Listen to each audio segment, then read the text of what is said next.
2004 ఆనాటి ప్రధానమంత్రి డాక్టర్ మన్మోహన్ సింగ్ గారు, యూపీఏ చైర్పర్సన్ శ్రీమతి సోనియా గాంధీ గారు, ఆనాటి పట్టణాభివృద్ధి శాఖ మంత్రివర్యులు జైపాల్ రెడ్డి గారు, ఉమ్మడి రాష్ట్ర ముఖ్యమంత్రి డాక్టర్ వైఎస్ రాజశేఖర రెడ్డి గారు, వీళ్ళందరూ రాష్ట్ర కేంద్ర ప్రభుత్వాలు కూర్చొని ఈ దేశంలోనే అత్యంత కీలకమైన, ప్రపంచంలోనే గుర్తింపు కలిగిన హైదరాబాద్ నగరంలో మెట్రో రైలు ప్రారంభోత్సవం గురించి, మెట్రో రైలు నిర్మాణం గురించి చర్చ జరిగింది. ఆనాడు దేశ రాజధాని ఢిల్లీలో ఉన్న మెట్రో, ఆ మెట్రోను ఆదర్శంగా తీసుకొని అంతకంటే అద్భుతమైన రవాణా వసతులను ఇక్కడ ప్రజలకు ఏర్పాటు చేయాలని ఆనాటి ప్రభుత్వం నిర్ణయం తీసుకొని డాక్టర్ వైఎస్ రాజశేఖర రెడ్డి గారు ముఖ్యమంత్రిగా ఉన్నప్పుడు టెండర్ పిలిచి 2009లో టెండర్ ప్రక్రియ పూర్తయ్యే సందర్భంలో డాక్టర్ వైఎస్ రాజశేఖర రెడ్డి గారు అకాల మరణం చెందడం, ఆ తర్వాత రోసయ్య గారు ముఖ్యమంత్రిగా బాధ్యతలు చేపట్టిన తర్వాత ఈ హైదరాబాదులో 70 కిలోమీటర్ల మెట్రో రైలు నిర్మాణం ఒప్పందం ఎల్ఎన్టీ సంస్థతో పబ్లిక్ ప్రైవేట్ పార్ట్నర్షిప్ 15,000 కోట్ల రూపాయల అంచనాతో పనులు ప్రారంభించడం జరిగింది. 15,000 కోట్ల రూపాయల అంచనా 2017 సంవత్సరానికి నిర్మాణం పూర్తి చేసి ప్రజలకు అందుబాటులోకి తీసుకురావాలన్న ఆలోచనతోనే ఆనాటి ప్రభుత్వం పనులు ప్రారంభించింది. జూన్ 2, 2014 నాడు తెలంగాణ రాష్ట్రం ఏర్పడిన రాష్ట్రానికి ఆనాడే ముఖ్యమంత్రిగా కల్వకుంట్ల చంద్రశేఖరరావు గారు ప్రమాణ స్వీకారం చేయడం, ప్రమాణ స్వీకారం చేసిన చంద్రశేఖరరావు గారు వేగంగా మెట్రో రైలు నిర్మాణాన్ని పూర్తి చేసి 70 కిలోమీటర్ల మెట్రోను ప్రజలకు అంకితం చేయాల్సిన పనిని పక్కన పెట్టి చారిత్రాత్మకమైన కట్టడాలు ఉన్నాయి. ఇప్పుడున్న ఆనాటి కాంగ్రెస్ పార్టీ ప్రభుత్వం తీసుకున్న నిర్ణయం ప్రకారము 3 దగ్గరల ఈ నిర్మాణాలను తొలగించి ఇతర ప్రాంతాల నుంచి తీసుకెళ్లాలి అని ఒక ఎడతెగని పేచి ముఖ్యమంత్రిగా చంద్రశేఖరరావు గారే పెట్టినారు. దాంతో నిర్మాణ పనులు ఆగిపోయి 2017లో ప్రారంభించాల్సిన ప్రాజెక్టు 2014 నుంచి 2017 వరకు నిర్మాణం ఆగిపోవడంతో నిర్మాణం ఆలస్యమయ్యి 2020 సంవత్సరానికి కానీ మెట్రో పనులు పూర్తి కాలేదు. అక్కడికి కూడా గౌలిగూడ నుంచి చాంద్రాయన్ గుట్ట వరకు ఫలక్నామా ప్యాలెస్ ఆ ప్రాంతంలో 5 కిలోమీటర్లు నిర్మాణం చేయకుండానే వదిలేసే పరిస్థితి వచ్చింది. 15,000 కోట్లతో పూర్తి కావాల్సిన మెట్రో రైలు నిర్మాణ అంచనా వ్యయము 22,000 కోట్ల రూపాయలకు పెరిగింది.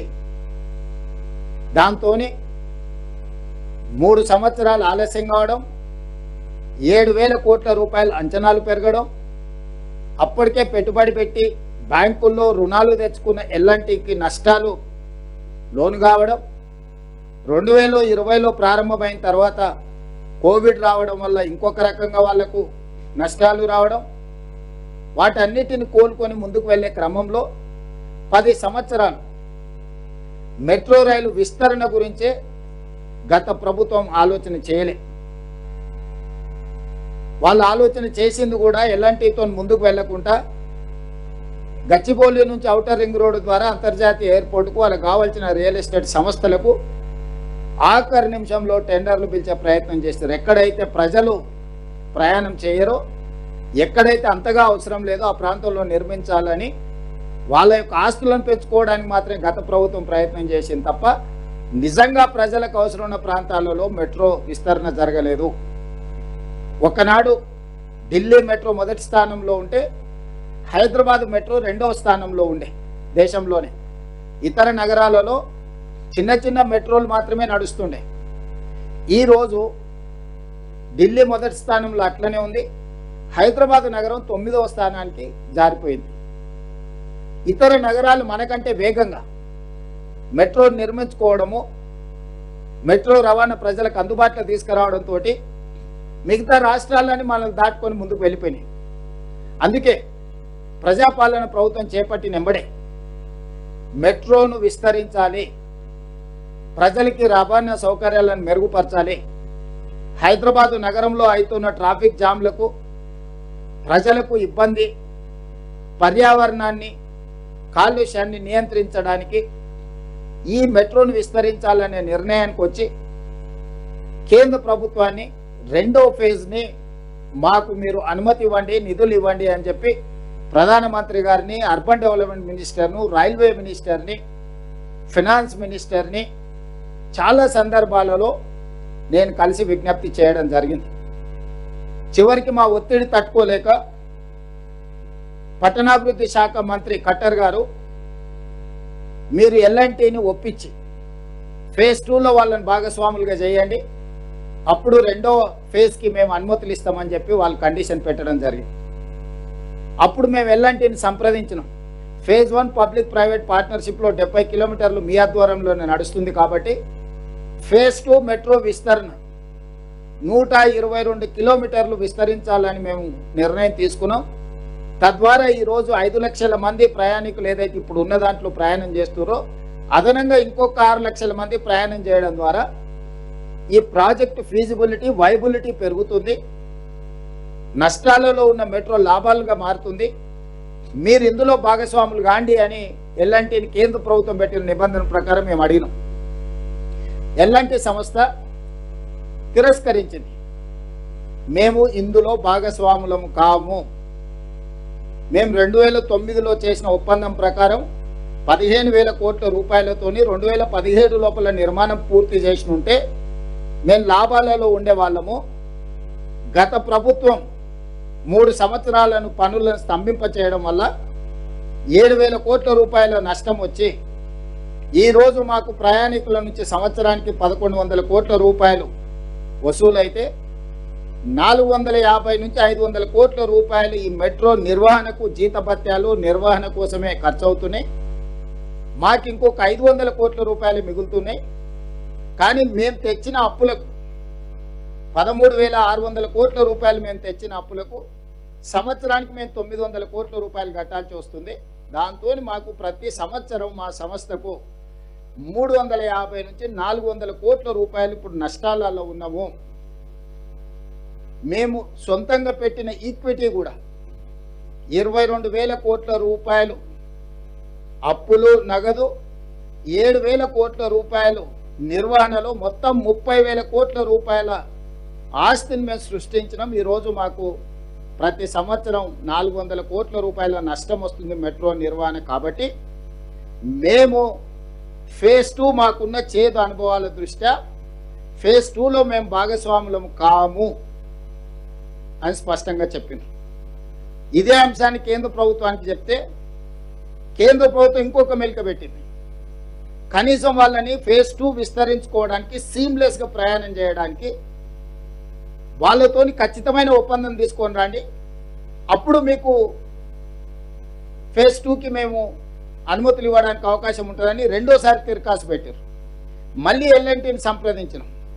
మేము ఆ డెఫినెటివ్ అగ్రిమెంట్ కూడా మేము చెయ్యము. మా సంస్థ మీరేం నిర్మించుకోదలుచుకున్నారో మీరేమైనా నిర్మించుకోండి, మాది మాదే, మీది మీదే, మేము భాగస్వాములం కాము, భవిష్యత్తు నిర్వహణలో కూడా మీతో మేము చేరము, మేము దేనికి ఒప్పుకోమని చెప్పి ఎలాంటి స్పష్టంగా తిరస్కరించింది. అప్పుడు మాకున్న ప్రత్యామ్నాయం కేంద్ర ప్రభుత్వాన్ని అడిగినాం. వాళ్ళు భాగస్వామ్యానికి ఒప్పుకోవట్లేదు. ఎలాంటి వాళ్ళు భవిష్యత్తులో మనం విస్తరించడానికి ఎన్ఓసి కూడా ఇస్తలేరు, ఖచ్చితమైన ఒప్పందం కూడా చేస్తలేరు. కానీ మాకు ప్రజల నుంచి ఉన్న ఒత్తిడి, మా అవసరాలు, మా నగరం విశ్వనగరం కావాలంటే, మేము పెట్టుబడులను ఆకర్షించాలంటే ఇంకొక 122 కిలోమీటర్లు మెట్రో విస్తరణ చెయ్యాల్సిందే. మరి ఏమి చేయాల? మా అధికారులు, కేంద్ర ప్రభుత్వంలో ఉన్న అధికారులు, ఖట్టర్ గారు, నేను, మిగతా ఎలాంటి వాళ్ళతో చర్చలు చేసినప్పుడు మీకున్న ఏకైక ప్రత్యామ్నాయం మీరు ఎలాంటి సంస్థ నుంచి ఇప్పుడున్న ఎలాంటి మెట్రోని మీరు కొనుగోలు చేయండి రాష్ట్ర ప్రభుత్వం, అప్పుడు మీరు యజమాని అవుతారు. కాబట్టి ఇప్పుడు మీరు ఫేజ్ 2 రాష్ట్ర ప్రభుత్వం, కేంద్ర ప్రభుత్వం కలిసి నిర్మాణం చేయాలనుకుంటున్నారు. కాబట్టి ఫేజ్ 1కు మీరే యజమానులైతే ఫేజ్ 2కి కేంద్ర ప్రభుత్వం పెట్టిన అన్ని నిబంధనలకు యజమానుల్లో మీకు సంతకం పెట్టవచ్చు. అప్పుడు ఫేజ్ 2 కూడా సులభంగా మీకు అనుమతులు వస్తాయి, నిధులు వస్తాయి. దాంతో దాదాపుగా 200 కిలోమీటర్ల మెట్రో హైదరాబాద్ నగరం ప్రజలకు అందుబాటులోకి వస్తుంది. అప్పుడు అంతర్జాతీయ ఎయిర్పోర్టు నుంచి అటు మేడ్చల్కు, ఇటు షామీర్పేట్కు, అటు హైటెక్ సిటీ నియోపోలిస్ వరకు, ఇటు చంద్రానగర్ నుంచి దాటుకొని మీకు రామచంద్రాపురం వరకు కానీ, హయత్ నగర్ నుంచి మన ఎల్బీ నగర్ నుంచి హయత్ నగర్ కానీ, నాగోల్ నుంచి LB Nagar, OSC hospital, Chandrayangutta, Shamshabad international airport వరకు మెట్రో కానీ అన్ని రూట్లు ప్రజలకు అందుబాటులో వస్తుందని చెప్పి మేము స్పష్టంగా ఎల్ఎన్టీతో కూర్చొని కేంద్ర ప్రభుత్వాన్ని కూడా అడిగినాం. మరి మేము కొనుగోలు చేయాలనుకుంటున్నాము, ఎలాంటి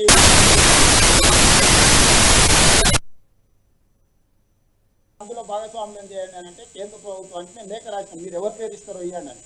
ఉత్తరప్రదేశ్ మెట్రో, ఉత్తరప్రదేశ్ రాష్ట్రంలో నిర్వహిస్తున్న మెట్రో ఎండీని సుశీల్ కుమార్ని తెలంగాణ రాష్ట్రం ఎల్ఎన్టీ నుంచి కొనుగోలు చేయాలనుకున్నది అంటే కేంద్ర ప్రభుత్వం తరఫున సర్టిఫికేట్ పెట్టింది కేంద్ర ప్రభుత్వం. All these are official documents. 30,000 కోట్ల రూపాయల ఎల్ఎన్టీ ఆస్తిని 15,000